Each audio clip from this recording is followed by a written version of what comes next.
In this video, I will show you how I turned these into this for only $200 or 11 to 500 Philippine pesos. Stick around to find out how to find good deals on your area and hopefully learn how to build one yourself. So without further ado, let's get right into it. Okay, so before building a working PC, you need to find your parts. Now, as I mentioned earlier, we are focusing on Facebook Marketplace only. Now let's start by opening Facebook app, head into Marketplace and adjusting your area into maybe 15 kilometers or so.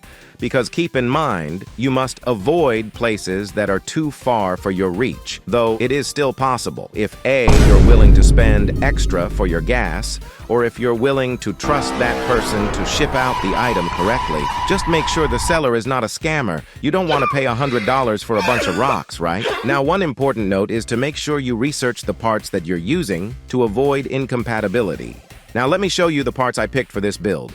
A used mid-tower glass case with ARGB fans for 1,800 pesos or $31. Now for the CPU, it's an Intel G5400 or Pentium Gold in the 8th generation platform, 1,000 pesos or $18. A Gigabyte H3 10M motherboard for 2,300 pesos or $41. A 600-watt 80-plus white power supply from Aerocool for 1,400 pesos or $25. 16 gigs of DDR4, 2,600 megahertz memory, brand new for 1,600 pesos or $28. 256 gigabyte SATA SSD new for 980 pesos or $17. And finally, a mint condition R9 280X for only 2,200 or $38. Now, before you judge the prices, I tried my best to negotiate with each seller to the lowest possible price that they're comfortable with. Apparently, here in our country, even first-gen Intel CPUs still cost as much as a 6-piece Chicken Joy bucket in Jollibee, a CPU 15 years ago, so you get the point. The second-hand market here, it's absolutely ridiculous. With that out of the way, let's get to building. First up is the motherboard. Open up the CPU socket and do your best not to touch the pins. Next, let's lock in the CPU Intel's G5400. Despite being 2 cores and 4 thread, it still packs a pretty decent punch for its value, which is perfect for gamers on a tight budget. 16 gigs of DDR4 memory is still plenty for recent game titles. When installing your RAM, do make sure that the pins align correctly or else you'll end up like this guy. Once you find the right position of the RAM, push it in until you hear a click like so. Don't forget to add your thermal paste. And I forgot to mention the CPU came with CPU cooler, so screw it in with just enough tension, then plug it to the CPU fan header, and the motherboard assembly is now complete. Setting it aside for later. Now for the case, to be honest, you can get a better deal for the case, but this is the only one available near my area. Take your motherboard again and wait. Before you do, always remember to place the I/O shield right before your motherboard. Trust me, it's a time-consuming error. Going back now, we can carefully place the motherboard inside and screw it in tightly.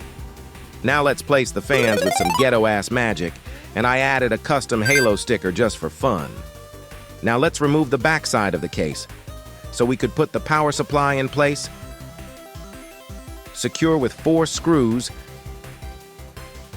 And now we plug in the 4-pin, 24-pin, the front I/O headers, and don't forget to slide in the 6+2 pin for later. And for our storage, let's plug in the SATA cable and power for the SSD and place it inside. The cables are pretty short, but I tried my best to keep it tidy.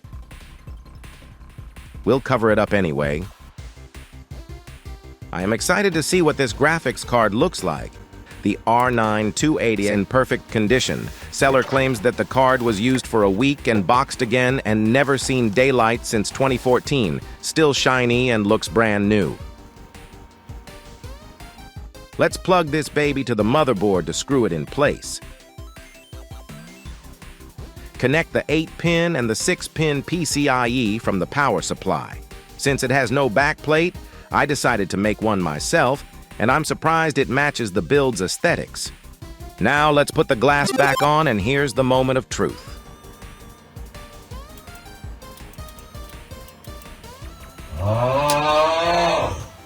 Second time's the charm, and it works! Congratulations, our $200 gaming PC is finally complete.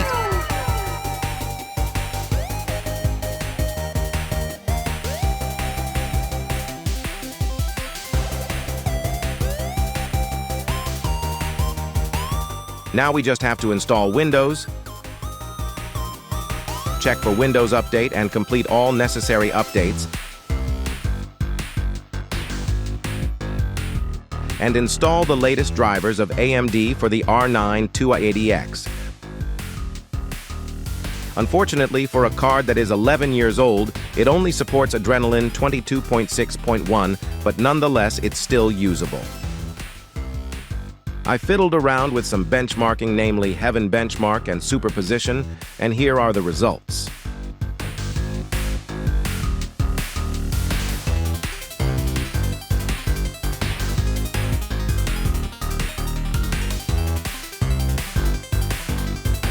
Thanks for watching till the end of this video.